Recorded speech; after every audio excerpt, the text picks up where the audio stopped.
malam ini kita boleh nanti putar ulang bahwa Trump pasti membuat kebijakan yang berbeda dengan semua orang, termasuk regulasi yang mengatur dirinya sebagai kepala negara. Itu susah bagi Amerika untuk berperang saat ini. Susah. Pertama, kalau kan yang setelah dia lakukan serangan udara, serangan laut, itu dianggap orang bisa melumpuhkan angkatan udara Iran dan angkatan lautnya. Angkatan daratnya belum. Gitu. Kalau dia menyerang secara darat, kalau hari ini atau minggu ini dia lakukan, itu dia bunuh diri. Ya, saya langsung ke Bang Hussein untuk menjawab pertanyaan yang tadi berkelanjutan dari statement Bang Abalin dan juga Bang Tabrani terkait apakah menurut Anda dari Amerika sendiri ini ada tujuan untuk menyerang poros penyerang Iran? Ya, jadi tadi saya juga ingin mengomentari juga ya, Bang Abalin, memang betul Iran itu tidak menyebut Gaza atau Hamas. Dalam poin-poinnya ya. Dia membuat secara umum aja kan. Semua front atau Jabhah Muqawamah, front perlawanan yang terafiliasi dengan Iran, itu dihentikan semua peperangannya. Kalau kita bicara front peperangan ini kan nggak hanya di Lebanon kan, tapi juga di Gaza. Hamas itu dianggap sebagai Jabhah Muqawamahnya dari pihak Iran. Nah, dan hari ini Israel itu dan Amerika berupaya untuk melemahkan front itu. Masalahnya yang unik sekarang ternyata front perlawanan yang memihak pada Iran dan otomatis pada Palestina itu tidak hanya front bersenjata, tapi sipil. Dan hari ini kita bisa melihat ada misalnya gerakan Global Summit Flotilla. Ribuan aktivis dunia berbondong-bondong berusaha untuk menembus blokade Gaza. Ini juga yang dilakukan oleh Iran selama ini. Dengan memberikan amunisi, kemudian melatih para pejuang-pejuang Gaza. Itu kan dalam rangka untuk mendobrak blokade itu kan. Dan hari ini perjuangan itu dilengkapi oleh Global Summit Flotilla. Dan ini juga kabar duka dari Laut Mediterania yang kami dapatkan beberapa jam yang lalu, Israel telah menjarah atau mensabotase 50 kapal kemanusiaan yang isinya 400 aktivis yang berusaha menuju Gaza. Dan itu mereka cegat, mereka jarah, mereka bajak jauh dari perairan Israel, tapi dekat Yunani. Sebentar, ini informasi yang baru saja Anda dapatkan ya? Dijarah ya, ada informasi bukan itu hanya ya? dijarah, tapi dibajak. Dan 400 aktivis itu ditangkap, sebagian dibiarkan tergantung-gantung di tengah laut. Dan ini kan menunjukkan bagaimana Israel juga sangat ketakutan sekali. Jaraknya masih jauh loh. Dan mereka ini nggak bersenjata. Mereka datang itu membawa tim medis, membawa tim konstruksi, membawa sipil untuk membawa bantuan masuk ke Gaza, dibajak, dicegat, dan diperlakukan layaknya teroris. Ini menunjukkan lagi-lagi ketakutan berlebihan, paranoidnya Israel yang semakin merasa bahwa dunia tidak hanya mengisolasi, tapi dunia mulai berbalik dalam melihat proyek penjajahan di Palestina itu. Oke, Bang Tabrani, artinya sebenarnya Iran juga peduli ya dengan front perlawanan ini. Kalau dari Anda melihatnya seperti apa? Ya, itu yang disayangkan ya oleh banyak pihak itu. Kenapa dalam 10 poin tawaran Iran itu dia tidak menyebut persoalan Palestina secara jelas, gitu. Tapi menyebut masalah Lebanon Selatan. Gitu. Jelas ya. Itu yang kenapa ini gitu.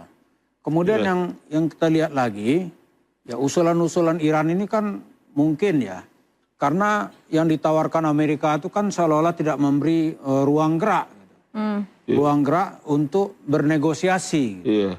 Ya kan? Karena itu sering Pak Prabowo menyebut ungkapan filosof klasik itu, dia mengatakan begini, Trump itu sekarang mungkin ya sedang mengamalkan the strong will do what they can, but the weakness itu kan the weakness must suffer what they must. Jadi orang kuat itu akan berbuat apa saja yang ingin dia lakukan. Sementara yang lemah ya terima nasib lah gitu. Jadi sekarang itu situasi seperti itu yang dipraktekkan. Karena itu orang melihat politik luar negeri Amerika di era Trump ini sangat ambiguitas, nggak jelas gitu. Jadi bisa saja teman-temannya yang hari ini teman besok menjadi lawannya. Karena itu ada ungkapan berikutnya, as American friend too dangerous. Sebagai teman Amerika itu berbahaya. Gitu. But the enemy of America itu fatal. Menjadi musuh Amerika fatal kita. Gitu. Siapa yang membayangkan tahun lalu dia bisa ribut retak hubungannya dengan NATO gitu. Kan nggak ada, dia sahabat sejak pasca Perang Dunia Kedua gitu. Tapi hari ini hubungan itu ya hampir berantakan kan, hampir pecah gitu. Untung Raja Charles datang ke Gedung Putih, dia mencoba menyindir Trump di situ kan. Kan kita ikuti. Kata Trump kalau Amerika nggak ada, orang-orang Inggrisnya sudah berbahasa Jerman. Dibalas oleh Raja Charles kemarin kan. Kalau nggak ada Inggris, kamu ini sekarang berbahasa Prancis ini. Oke, baik, kembali lagi ke Kongres. Saya mau ke Bang Abalin. Bang, Anda katakan kan ada kemungkinan Trump ini akan meminta 1 kali perpanjangan. Tapi ada syarat Bang terkait perpanjangan ini, artinya terkait dengan unavoidable military necessity, artinya kebutuhan militer yang tak terhindarkan. Kalau memang ada perpanjangan itu, apa kebutuhannya Bang? Ya kan begini ya, kalau dilihat dari pertama kali batas waktu yang kita ikuti semua, satu langkah yang kenapa saya bilang bahwa Amerika dengan menjaga dignity, kemudian national security-nya itu kan dia bisa dalam 1 pekan merubah beberapa kali statement-nya terkait dengan kesepakatannya dalam bersama dengan Iran, umpama. Kemarin dia harus, semua kita juga memberikan pernyataan bahwa sampai pada batas waktu gencatan senjata itu, ternyata dia mengumumkan untuk bisa menambahkan tambahan waktu. Dalam hal yang sama juga, dia bisa menggunakan kewenangannya untuk dan atas nama dirinya sebagai Presiden Amerika Serikat dan Kongres beserta partai pendukungnya untuk bisa melakukan, termasuk di dalamnya adalah anggaran.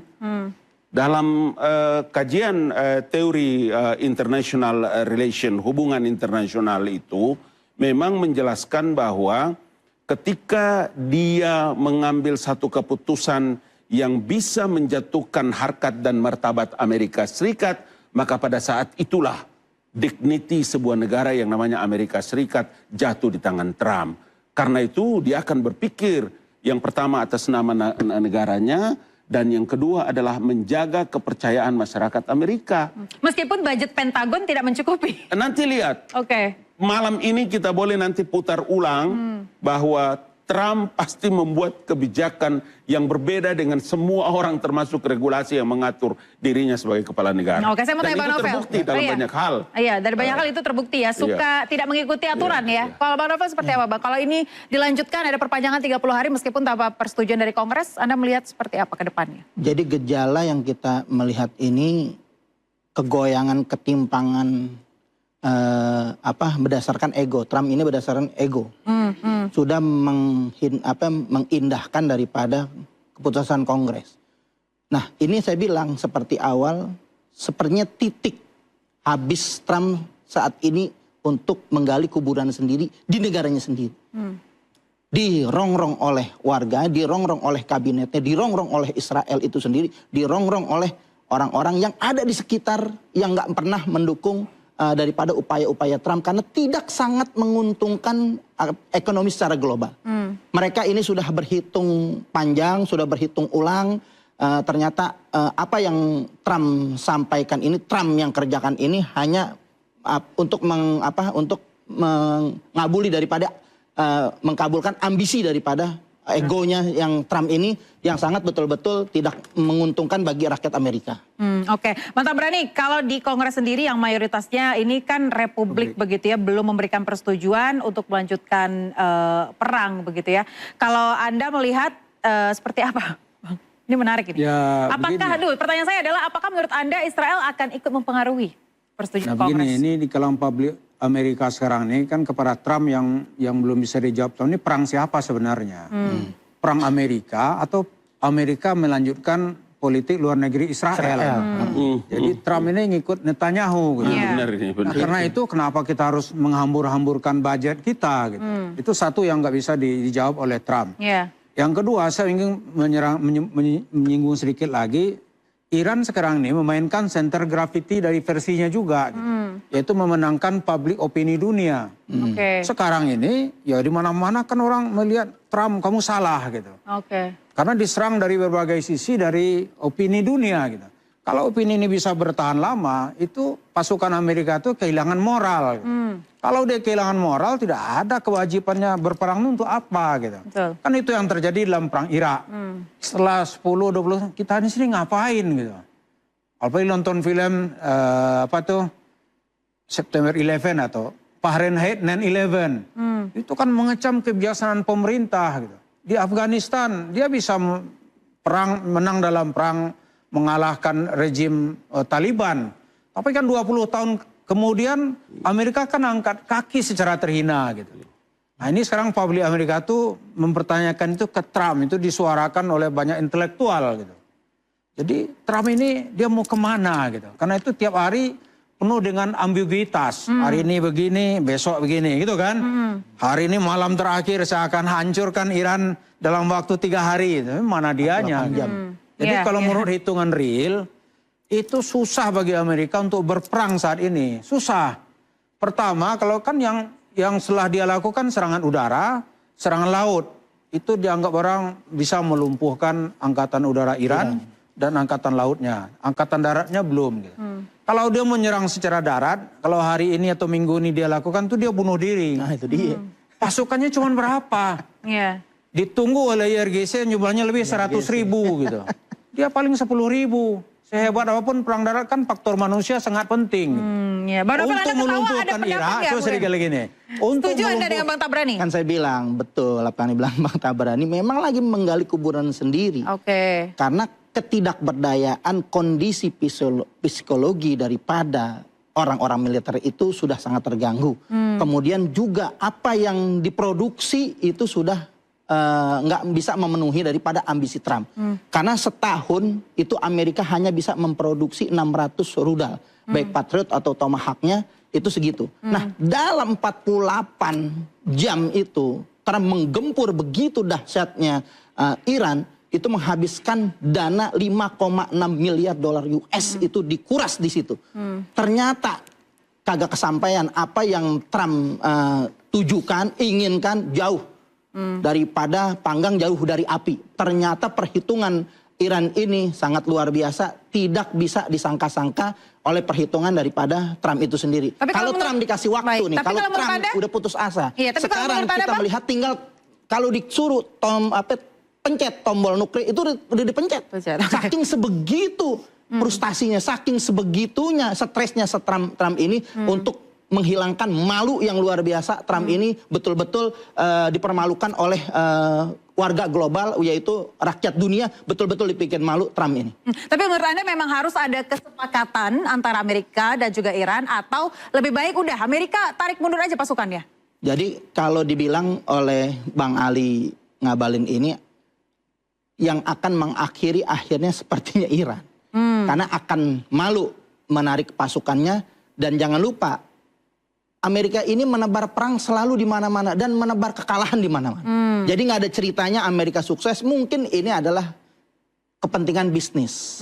Kepentingan bisnis senjatanya, kepentingan bisnis minyaknya yang ingin untuk menguasai dan ingin menjaga martabatnya sebagai polisi dunia. Dan hari ini dipermalukan dan bulan ini dipermalukan. Kalau kita melihat 30 hari itu sangat berat buat Amerika untuk melanjutkan perang. Kalau saya bilang ini sudah nggak genting. Karena kenapa? Karena justru Amerika lagi berhitung kekalahan demi kekalahan yang akan merontokkan daripada wibawa Trump itu sendiri. Yang akan dipermalukan oleh Trump itu sendiri. Baik, kalau Bang Hussein seperti apa Bang? Apakah menurut Anda harus ada kesepakatan atau lebih baik Amerika tarik mundur pasukannya? Donald Trump ini sama kayak Netanyahu, nggak peduli sama sekali dengan nasib rakyatnya. Satu. Rakyatnya ya? Ya, apalagi rakyat yang lain? Nah, apalagi rakyat yang lain kan.